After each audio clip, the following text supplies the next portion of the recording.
"And for carrying the family name forward," my uncle said, his voice smooth as polished wood, the clink of his glass slicing through the music.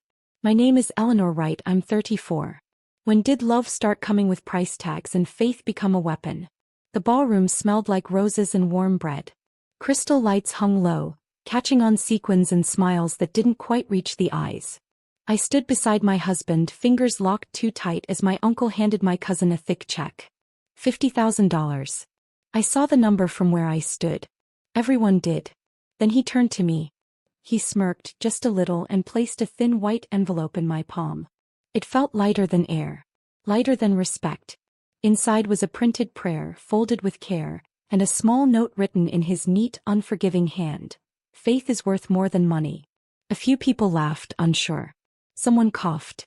The room went quiet in that stretched, uncomfortable way, like it was holding its breath. My cousin stared at the floor.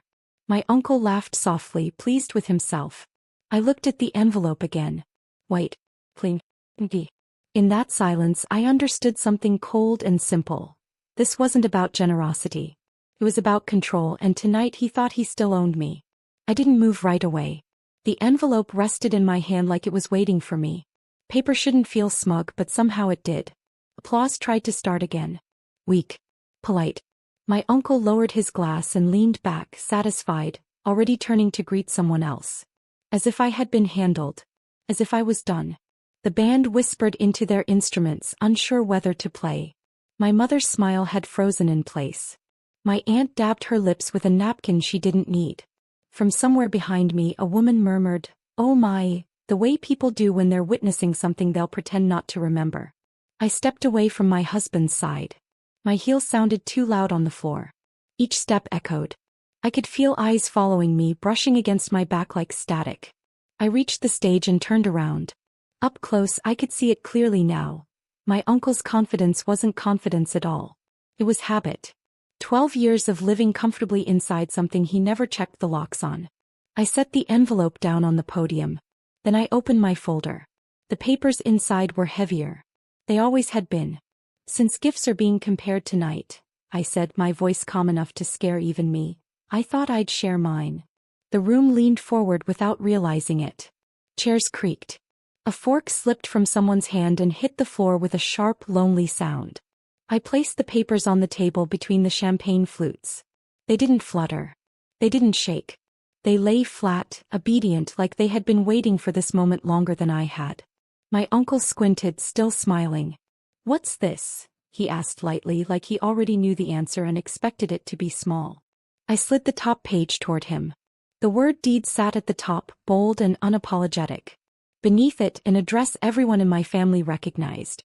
The house. The one with the blue shutters. The one he'd lived in for 12 years without ever once thanking me for letting him stay. The smile left his face slowly, as if someone had turned down a dimmer switch. His wife leaned in, whispering his name. He didn't answer. He was reading now. Really reading. Lips moving. Breathing shallow. "I don't understand," he said finally, laughing once, too sharp. "That house is mine." I tilted my head. It never was. The band stopped completely. And in the sudden quiet, I realized this wasn't the shock that scared him. It was the silence that came after. Silence does strange things to people. It stretches them. Exposes the seams. My uncle laughed again, louder this time, as if volume could rescue him. "This is some kind of joke," he said, waving the paper. His hand shook.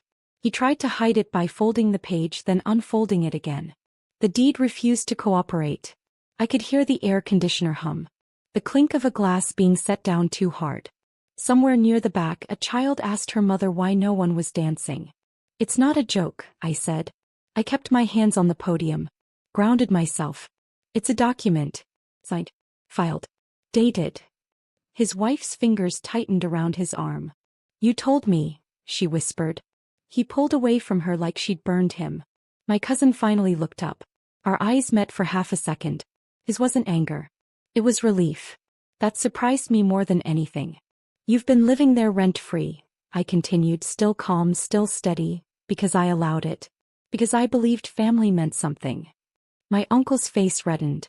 "You wouldn't," he said, lowering his voice. "Not here. Not like this." I picked up the thin white envelope from the podium and held it up. You already did, I said softly.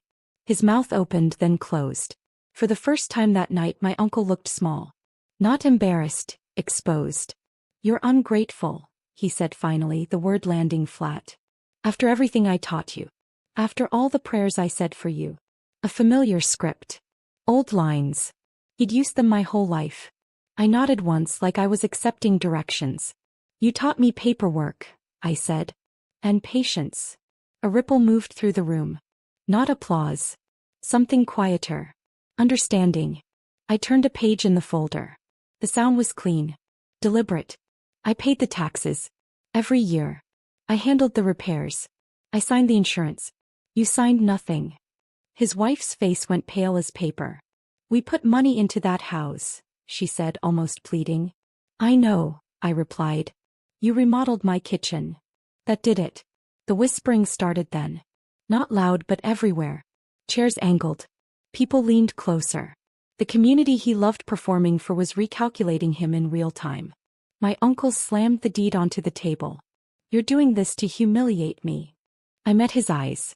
Held them. No, I said. I'm doing this so I can stop being humiliated. Behind him the exit doors stood open, letting in cool night air. And suddenly he looked like a guest who'd overstayed. He glanced toward the doors then back at the room as if counting allies. There weren't many left. My mother stood up halfway then sat back down. My aunt pressed her lips together, studying the tablecloth like it held answers. The music stand creaked when the band leader shifted his weight, unsure if he should disappear or stay to witness history. This isn't over, my uncle said, quieter now. Not a threat. A hope. I leaned closer so only he could hear me. It's been over for 12 years, I said. You just didn't know. He smelled like aftershave and panic. A strange combination. I stepped back before he could respond. I turned to the room. I won't be taking questions tonight, I said gently. This is a wedding. Let's not pretend it's anything else. A few people nodded. Someone exhaled, long and relieved, like they'd been waiting for permission to move on. My husband squeezed my hand. Once, saw it. Behind me, my uncle gathered the papers with clumsy fingers. The thin white envelope slid off the table and landed at his feet. He stared at it then left it there. The band started playing again, softly testing the air. And for the first time all evening I felt taller than the room. The song found its rhythm again, but the night had shifted. Conversations restarted in fragments, like glass carefully set back together. People smiled at me differently now, less pity, more caution. A few avoided my uncle's table altogether. He didn't eat. He folded the deed once, then unfolded it like repetition might change the ink. His wife whispered sharply, her voice thin with fear. He nodded without listening. I stepped outside for air. The night was cool, damp with spring. The patio lights hummed. Somewhere beyond the hedge, traffic passed, indifferent. I rested my hands on the railing and let the quiet touch my skin. Behind me, a woman I barely knew said softly, "You didn't have to be so kind." I almost laughed. Kind. I thought of the envelope again. White. Empty.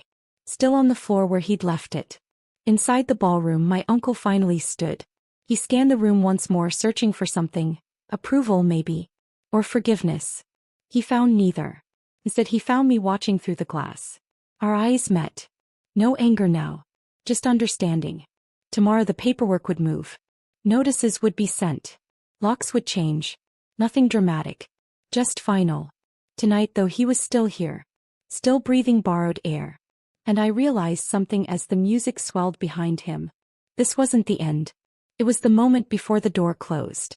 I walked back inside, heels silent now, carrying only my calm. The room had resumed its rhythm, but everything felt lighter. People sipped champagne, laughed at stories that no longer mattered, unaware of the weight that had shifted. I approached the podium one last time. My hands hovered over the folder, but I didn't need to touch it. The deed, the envelope, the papers, they had already done their work. The silence, the clarity, the small, deliberate exposure. These were my true gifts. My uncle's eyes met mine again. No words.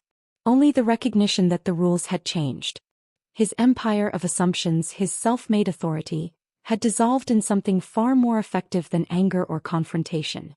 quiet. Invisible. Permanent.